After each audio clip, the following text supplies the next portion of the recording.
Harness creative thinking. The joy is in creating, not maintaining. Vince Lombardi, NFL Hall of Fame coach. Creativity is pure gold, no matter what you do for a living. Annette Moser-Wellman, author of The 5 Faces of Genius, asserts, the most valuable resource you bring to your work and to your firm is your creativity. More than what you get done, more than the role you play, more than your title, more than your output, it's your ideas that matter. Despite the importance of a person's ability to think with creativity, few people seem to possess the skill in abundance. If you're not as creative as you would like to be, you can change your way of thinking. Creative thinking isn't necessarily original thinking. In fact, I think people mythologize original thought. Most often, creative thinking is a composite of other thoughts discovered along the way. Even the great artist, whom we consider highly original, learned from their masters, modeled their work on that of others, and brought a host of ideas and styles to create their own work. Study art, and you will see threads that run through the work of all artists and artistic movements, connecting them to other artists who went before them. Characteristics of creative thinkers. Perhaps you're not even sure what I mean when I ask whether you are a creative thinker. Consider some characteristics that creative thinkers have in common. Creative thinkers value ideas. Annette Moser-Wellman observes, highly creative people are dedicated to ideas. They don't rely on their talent alone, they rely on their discipline. Their imagination is like a second skin. They know how to manipulate it to its fullest. Creativity is about having ideas, lots of them. You will have ideas only if you value ideas. Creative thinkers explore options. I've yet to meet a creative thinker who didn't love options. Exploring a multitude of possibilities helps to stimulate the imagination, and imagination is crucial to creativity. As Albert Einstein put it, imagination is more important than knowledge. People who know me well will tell you that I place a very high value on options. Why? Because they provide the key to finding the best answer, not the only answer. Good thinkers come up with the best answers. They create backup plans that provide them with alternatives. They enjoy freedom that others do not possess. And they will influence and lead others. Creative thinkers embrace ambiguity. Writer H. L. Mencken said, "It is the dull man who is always sure, and the sure man who is always dull." Creative people don't feel the need to stamp out uncertainty. They see all kinds of inconsistencies and gaps in life, and they often take delight in exploring those gaps, or in using their imagination to fill them in. Creative thinkers celebrate the offbeat. Creativity, by its very nature, often explores off of the beaten path and goes against the grain. Diplomat and longtime president of Yale University Kingman Brewster said, "There is a correlation between the creative and the screwball. So we must suffer the screwball gladly." To foster creativity in yourself or others, be willing to tolerate a little oddness. Creative thinkers connect the unconnected. Because creativity utilizes the ideas of others, there's great value in being able to connect one idea to another, especially to seemingly unrelated ideas. Graphic designer Tim Hansen says, "Creativity is especially expressed in the ability to make connections, to make associations, to turn things around and express them in a new way." Creating additional thoughts is like taking a trip in your car.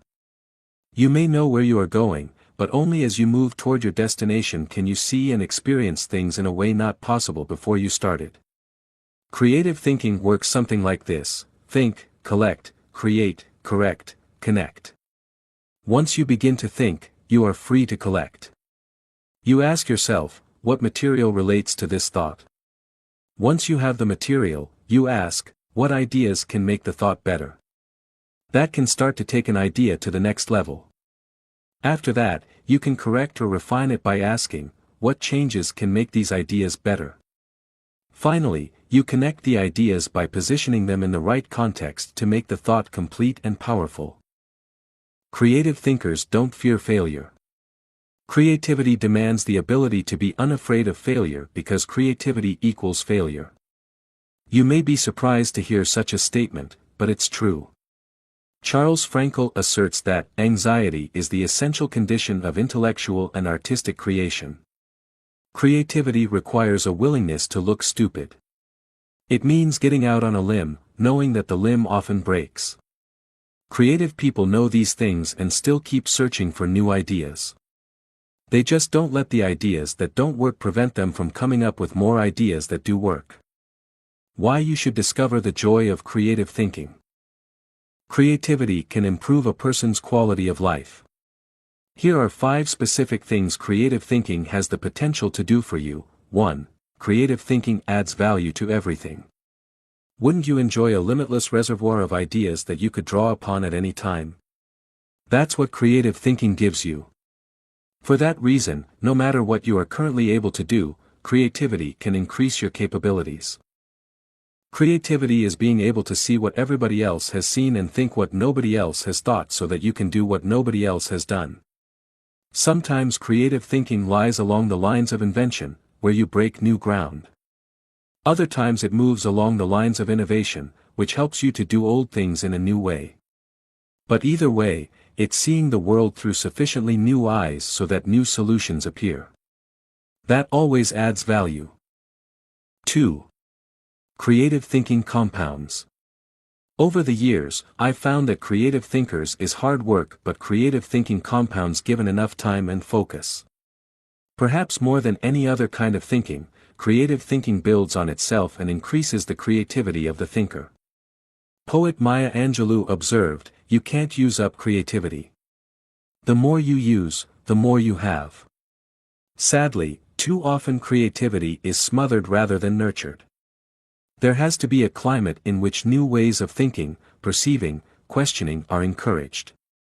If you cultivate creative thinking in an environment that nurtures creativity, there's no telling what kind of ideas you can come up with. I'll talk more on that later. 3. Creative thinking draws people to you and your ideas. Creativity is intelligence having fun. People admire intelligence, and they are always attracted to fun, so the combination is fantastic. If anyone could be said to have fun with his intelligence, it was Leonardo da Vinci. The diversity of his ideas and expertise staggers the mind. He was a painter, architect, sculptor, anatomist, musician, inventor, and engineer. The term Renaissance man was coined because of him. Just as people were drawn to Da Vinci and his ideas during the Renaissance, they are drawn to creative people today. If you cultivate creativity, you will become more attractive to other people, and they will be drawn to you. 4. Creative thinking helps you learn more. Author and creativity expert Ernie Zielinski says, "Creativity is the joy of not knowing it all." The joy of not knowing it all refers to the realization that we seldom if ever have all the answers. We always have the ability to generate more solutions to just about any problem. Being creative is being able to see or imagine a great deal of opportunity to life's problems. Creativity is having options. It almost seems too obvious to say, but if you are always actively seeking new ideas, you will learn. Creativity is teachability. It's seeing more solutions than problems. And the greater the quantity of thoughts, the greater the chance for learning something new. 5. Creative thinking challenges the status quo. If you desire to improve your world, or even your own situation, then creativity will help you. The status quo and creativity are incompatible. Creativity and innovation always walk hand in hand. How to discover the joy of creative thinking. At this point you may be saying, "Okay, I'm convinced that creative thinking is important. But how do I find the creativity within me? How do I discover the joy of creative thought?"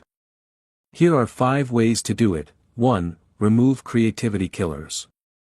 Economics professor and humor author Stephen Leacock said, "Personally, I would sooner have written Alice in Wonderland than the whole Encyclopedia Britannica." He valued the warmth of creativity over cold facts.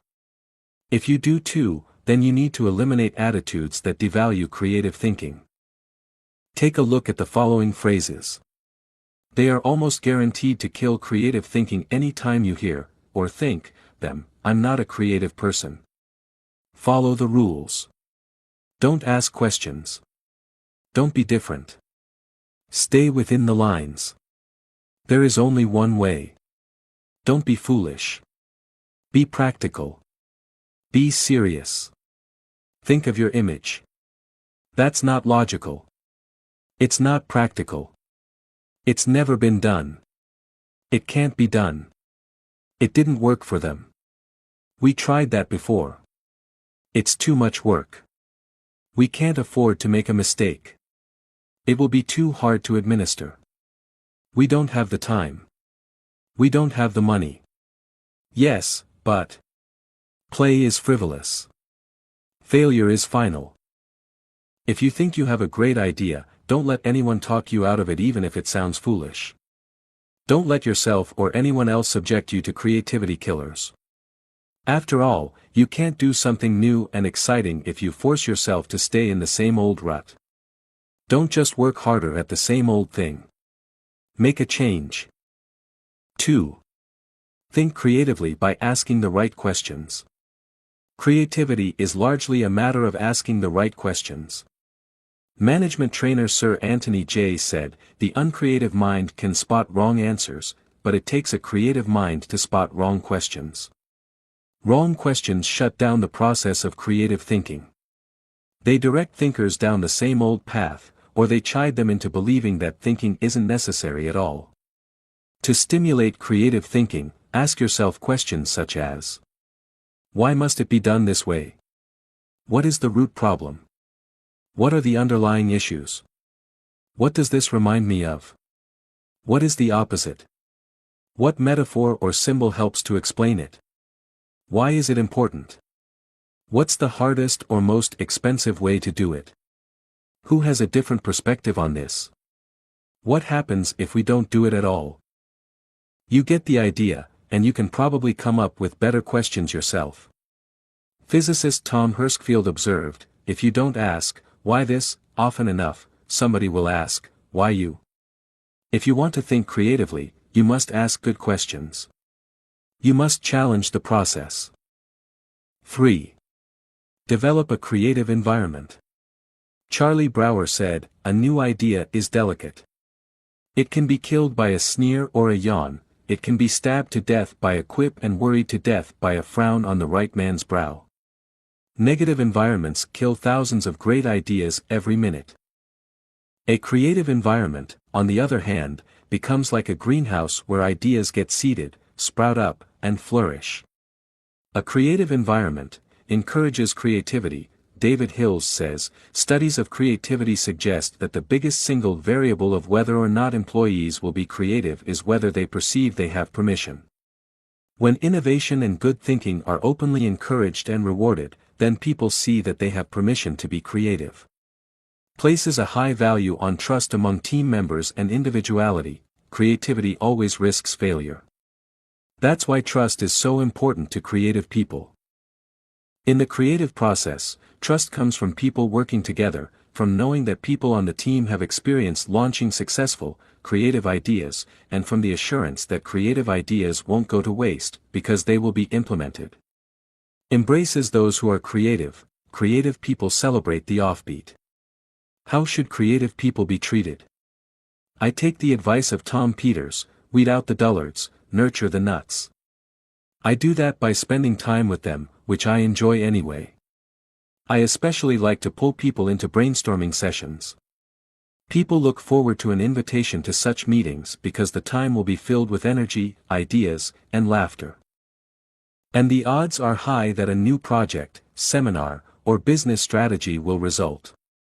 When that happens, they also know a party's coming.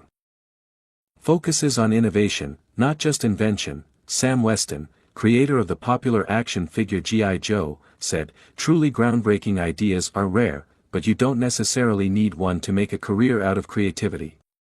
My definition of creativity is the logical combination of two or more existing elements that result in a new concept.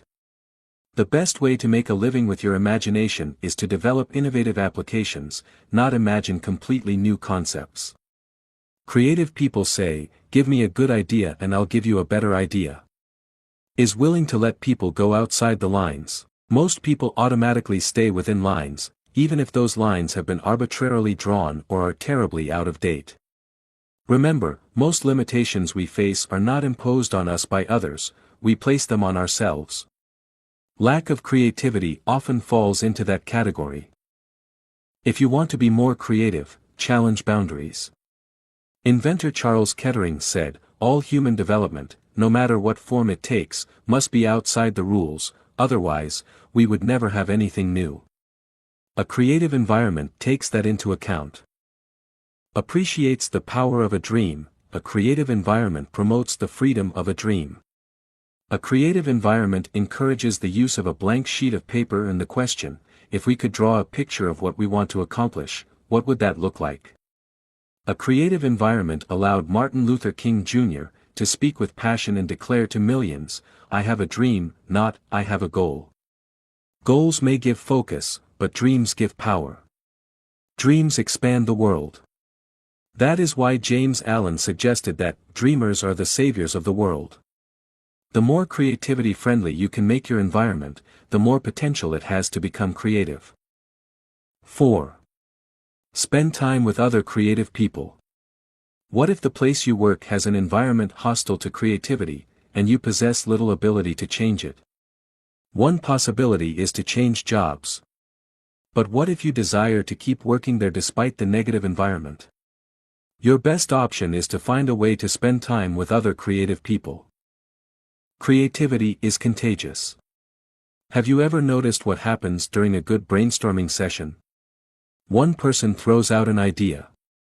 Another person uses it as a springboard to discover another idea. Someone else takes it in yet another, even better direction. Then somebody grabs hold of it and takes it to a whole new level. The interplay of ideas can be electric. I have a strong group of creative individuals in my life. I make sure to spend regular time with them. When I leave them, I always feel energized, I'm full of ideas, and I see things differently. They truly are indispensable to my life. It's a fact that you begin to think like the people you spend a lot of time with. The more time you can spend with creative people engaging in creative activities, the more creative you will become. 5. Get out of your box. Actress Katharine Hepburn remarked, "If you obey all the rules, you will miss all the fun." While I don't think it's necessary to break all the rules, many are in place to protect us, I do think it's unwise to allow self-imposed limitations to hinder us. Creative thinkers know that they must repeatedly break out of the box of their own history and personal limitations in order to experience creative breakthroughs. The most effective way to help yourself get out of the box is to expose yourself to new paradigms. One way you can do that is by traveling to new places. Explore other cultures, countries, and traditions. Find out how people very different from you live and think. Another is to read on new subjects. I'm naturally curious and love to learn, but I still have a tendency to read books only on my favorite subjects, such as leadership. I sometimes have to force myself to read books that broaden my thinking, because I know it's worth it. If you want to break out of your own box, get into somebody else's. Read broadly. Many people mistakenly believe that if individuals aren't born with creativity, they will never be creative. But you can see from the many strategies and examples I've given that creativity can be cultivated in the right supportive environment. Thinking question. Am I working to break out of my box of limitations so that I explore ideas and options to experience creative breakthroughs?